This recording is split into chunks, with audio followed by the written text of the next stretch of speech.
Hello, Waswere here, and welcome back to a new series. Today we are going to start our series for the Trim Completion Escape. I've never really cared for Trim maybe in the past, but now that I'm 5.6 bill XP, now that I have pretty much every collection log done, I just have some group bosses left. I want something chill to do in my downtime, isn't too high effort, and I can just knock out goals as I have the extra time. As you can see by this list here, I have a lot to go. There are some really easy ones in here that won't take long. They're on this list. But there are some really long ones like the Dino log and the Ranch Out of Time log, or something like Ports, which is going to take me forever, or Salty and Sandy. So there is quite a lot in here, but I do have a lot of easy ones like this Advanced Sweeping, or Barbarian Scavenger, or the Around the World in 6 Ways. So there's a lot of very quick ones that I can knock out. I just have to actually put in the effort to get there. So what is this series going to be? The series is going to be my journey from this amount all the way up to Trim. To start this off, this episode, I'm going to knock out a lot of the really easy, quick ones, the ones that take like half an hour or less, and I can just knock out, be happy, and make this list a little bit smaller, so at least there isn't a scroll bar for it. The first requirement we're going to do is Advanced Sweeping. We just need to go to 5 different mages across the game and get them to enchant the broomstick we got from the Swept Away quest.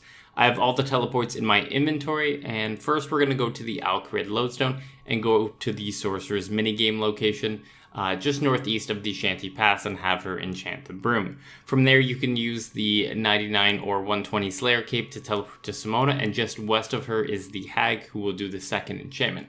From there we teleport to the Slayer Tower with the Dungeon Cape, as there's now a resource dungeon outside of the Slayer Tower, and you can go to the Old Crone, who is east of the tower. She will do the third enchantment. The fourth enchantment comes from Baba Yaga on Lunar Isle, so the Lodestone is quite convenient to get to. However, the fifth enchantment is the most annoying one to get to, as it's a mage who lives in the Underground Pass. And the best way to get there is to teleport to the Death Altar, either via Wicked Hood or the Tyranwan Quiver.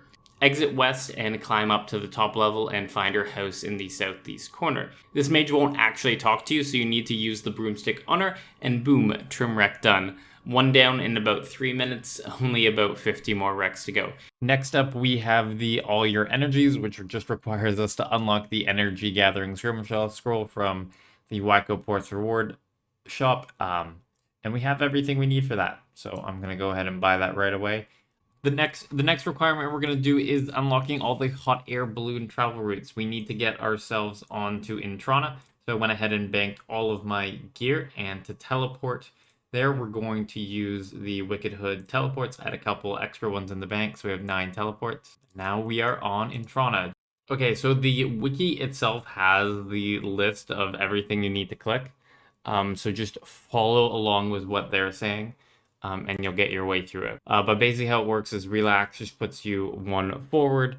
Dropping a log will get you to go up 1. Dropping a sandbag gets you to go up 2. So if I dropped a sandbag, I'd hit the seagull here. Pulling the rope makes you go down 1, and pulling the emergency rope makes you go down 2. So you have to relax 3 times to start. And Around the World in 6 Ways, we've done all the hot air balloon travel routes, and that is another Trim Rec done. So we're breaking the alphabetical habit that I started out because I need to AFK for a little bit. We are working on the remote totem charging point. You need 3 pieces of it. The top you get from selling animals on the Dino Farm, which I've had for the longest time. And the bottom you get for completing the Desperate Measure. I forget exactly what quest it is, but it is an Anachronia-based quest. You get the bottom, I think it's Desperate Measures, but I don't have the middle yet, and you get the middle from mining on Anachronia. So I'm just mining some Dark Animica with all the Dark Animica Stone Spirits I have from PVM. With the Perfect Plus potion, my stamina bar will refill every time I get an ore. You can just wait here. The next swing is going to get an ore, and my stamina bar goes back to full. So that means I can basically fully AFK, and as long as I have Porter Charges, Perfect Plus, or I guess a Perfect Juju Mining Potion, and the Stone Spirits in my inventory, I will be able to 100% AFK until I get this totem. Well, that didn't take long at all. 49k mining XP, so maybe half an hour, and we have the remote totem middle. So if we open our totem bag, we can now withdraw these two, and we should be able to combine these into one remote totem. And now we need to go to the base camp to actually attach it. Now at the bottom, there is the remote totem charging point, which is, I think it shows up like right here. Access to a totem in the base camp that can use to charge all other totems on Anachronia. So you don't need to go to all of them each week. You can just go to Anachronia and do it right there. Costs a lot of material, so it's a very endgame item, but we will build it. And there we go. Build the remote totem charging point in the base camp. And if we look, we can see that all our totems are inactive, and I can just click here to charge. And then once the bar is filled up here, they will be fully charged. You also do get div XP from this weekly, which can be quite nice, but we're 5.6. Banking history is another one of those trim Reqs that I could have completed a long time ago, but was just too lazy to do it. There are two parts to this requirement. The first is going to the 11 locations from Making History. The first one will always be southeast of Relic, but the second to 11th one are in random predetermined locations, so it can take a bit of a hunt to find. Bring a spade, as the key doesn't have a dig option. The key gives you warm, cold signals to tell you how close you are. Once you found the first 11 locations, there is a second set of 11 locations. That's for the second quest in the series. You do get a little bit of treasure at each location, but the total amount is only about 200k GP worth of items, so it's not worth worrying about too much. For the second set of 11 locations, there are always in a predetermined order, and 3 of those locations are in the wilderness. So when you travel there, make sure you aren't taking any big risks with you. Once the requirement is done, the key will disappear and the trim Req will be checked off, and we can move on. For the locations, go to the wiki. It's always the best way to get that information.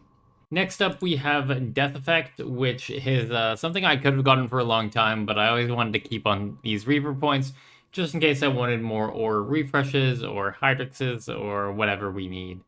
But for unlocks, we need to buy basically everything. The Bonfire Booster will actually be nice because it'll last like 25% longer. And then the very last item we need is the Reaper Skull, which will permanently increase the Slayer XP received from Reaper tasks by 50%. Not really that useful for us because we have, as I mentioned earlier, max XP and 200 mil Slayer. But we'll go ahead and buy this Reaper Scroll. So we just spent like 1,300 Reaper points there, which is quite a lot. That's like 300 mil worth of Hydrixes. But if you are going to be grinding out this requirement, I would probably suggest getting Reaper's Choice first, because you get a 10% chance of being able to choose your assignment, so you can get a very good Reaper task out of that. And once you have that done, the additional tasks are really good because you can go grind out a lot of Slayer and get more Reaper points that way, especially when they do like those combat weeks with double Slayer points. It's really useful to combo those two things together to get a ton of Reaper points. And this Death Support is actually really nice for PVM because Make Signs of Life heal you 40% of your max HP instead of 20%, or it's 25 and 50%. And that just makes surviving after you sign a lot easier. And at this point, the real nice part is I can fit every single requirement I have left on a single screen. One of the next requirements we're going to do is impressing Char, and we need to make the 0 symbol on this little pattern here. And we have a 5-minute time limit, and it takes like 30 seconds to do, so I'm not overly worried. This is actually a relatively good fire making training method. You can make money filling up pitch cans. You can gain a lot of XP here. It is very click intensive though, so I can imagine most of you would rather just AFK at the Braziers, but put this fire in the middle. We'll have made the 0 symbol, and we will have impressed Char, and that is all we need to do for trim. Yeah, just that little fire, which I did really inefficiently. I got 10,000 fire making XP. I should have known the first time that I came here that I was going to have to buy this memory crushing scroll as well. But here it is. Don't crush my memories. Achievement complete. And we are going to have to buy everything from this shop eventually, so I'm just going to go ahead and buy them all right now while I'm here, even if it's not alphabetical. We're getting mitts and waders. 3 achievements done here. So, boom, boom, and boom. And if we reload our trim list, it's a lot shorter now. Just knocking out a lot of these things I've already done. I just haven't gone through it yet. There's also this Mazcab Teleport Codex, which I can buy for 2k techie. And then I get the, once I read it, I will get the Mazcab Teleport spell. Had a couple minutes to burn before a AOD hour, so I decided to skip ahead in the alphabet and do a requirement that only takes a little bit of time. Scribbling in the Depths, which requires you to claim the post-quest rewards from Song from the Depths. You need to go through a little bit of a maze, but it's not too difficult. You enter back in the quest cave, which is south of the Remington mine site, and swim through the acid pool. This requires 50 constitution, but if you're going for trim, you're probably ahead of that or higher. For rooms, you want to go through the doors in the following directions: east, west, south, east, and then north. You'll know you've gone in the right way if the room changes shape. If it doesn't change shape, that means you went through the wrong door. Read the ancient writings for 5000 HP XP, and then you can swim across the acid pool, which requires 80 constitution. And when you read the second wall, you get another 20,000 experience, and the trim requirement will be done. Time to do another mini quest, the Desert Slayer Dungeon mini quest. Basically, we come down here and we have to kill everything, every boss monster once. And once we've killed the boss monster once, we get access to the whole dungeon. Yeah, so we're gonna fight the big ass Karask. Would be hard in like old school RS, but RS3 is a bit of a joke, and we have to kill the Basilisk and the big ass cave crawler. But the Desert Slayer dungeon is now done, and we can get out of here.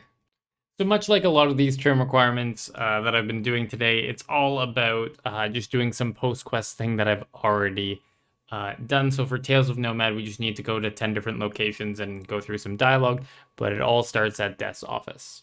And the location that you need to go next is based on the hint. So we know we need to go to Edgeville based on the village edge.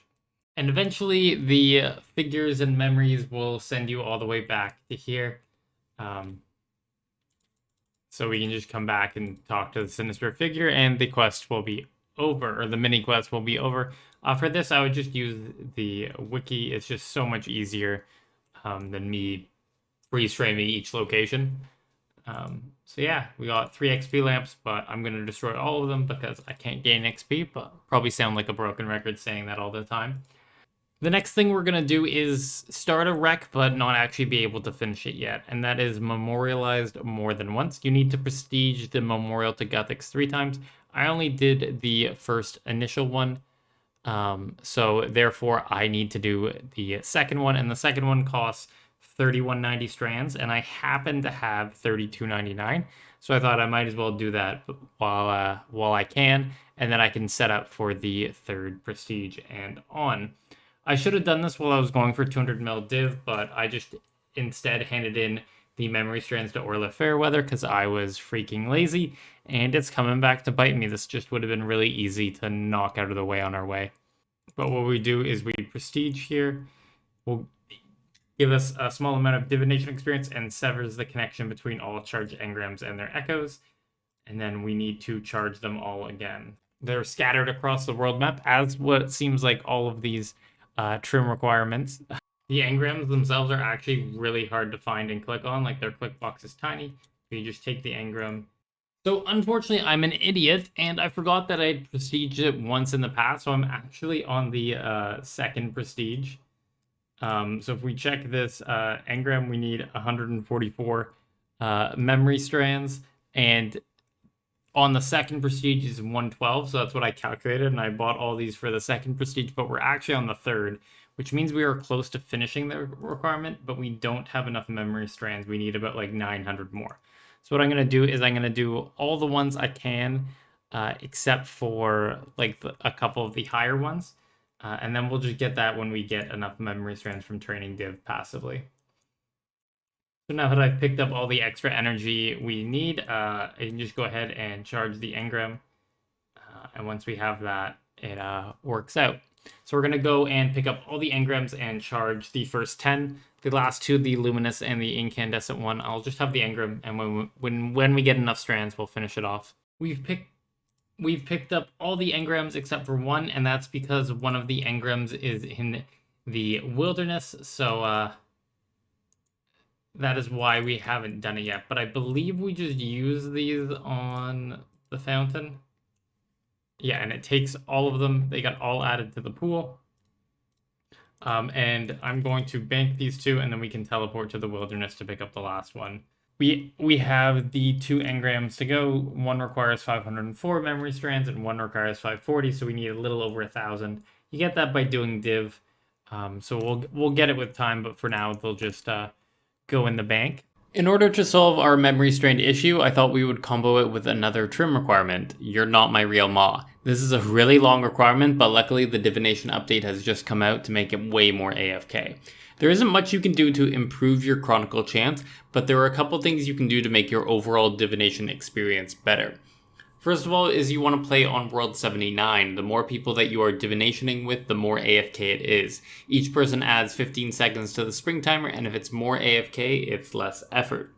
In that same vein, the divination cape gives you 30 seconds of spring duration, so if you or someone else you're divinationing with has a divination cape on, the spring will be 30 seconds longer, again making it more AFK. Azanandra's quest has a new ring as a reward, the Pontifex Observation Ring. While equipped, it increases your chronicle chance. Unsure on the percentage, but I would imagine it's not a massive number, only a couple percent, but anything that helps, helps. The full Elder Divination outfit has a 7% chance to double fragments when gained. That's a really big upgrade, and if you own it, you should wear it. I got pretty lucky and got about 10 procs throughout the 100, and that's about an hour of effort saved.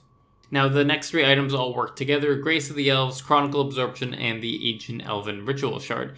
These 3 items work together as the Grace of the Elves gives you Saren Spirits, which are nice for profits, but it also lowers the prayer drain of Chronicle Absorption by 50%, and that makes the Elven Ritual Shard enough to maintain your prayer. With that prayer active, you won't miss a Chronicle spawn from being too AFK. I've heard horror stories of people in the past missing a bunch of chronicles, and post-div update, you're able to use this prayer to gather all of the chronicles for you. The last thing worth talking about is the Divine Conversion Relic. This lets you dump all your memories in one action instead of per memory. This means you're spending less time dumping memories and more time gathering memories, which is where the chronicles can spawn. We now have 1,072 memory strands, which means we have enough memory strands to complete the trim requirement. We can make the final 2 engrams here. My in-canon luminous stack is quite large from all the PVM I'm doing, so I didn't have to go ahead and buy. But we add the 2 of them, and we should now be able to prestige again. Give us a small amount of divination experience.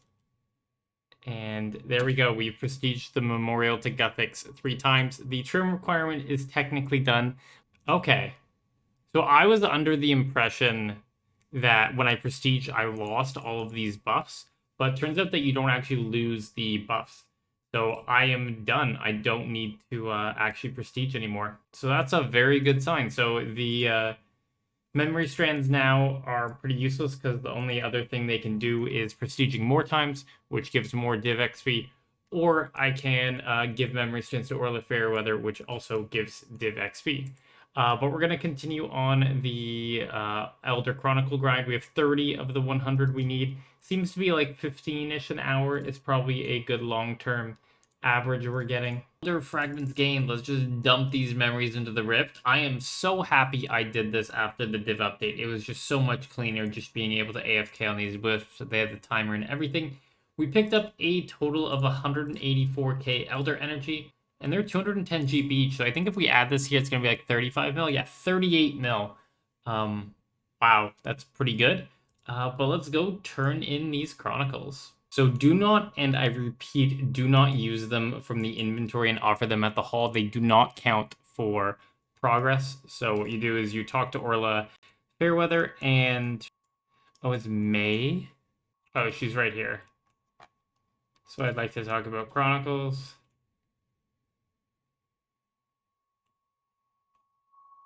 I have some Chronicles to hand in. Yes. I want to offer them to her. Ask May to convert your Elder Chronicles. I guess I'll just get Divination XP. It doesn't really matter. I have 5.6. Hey, there we go. You're not my real Ma.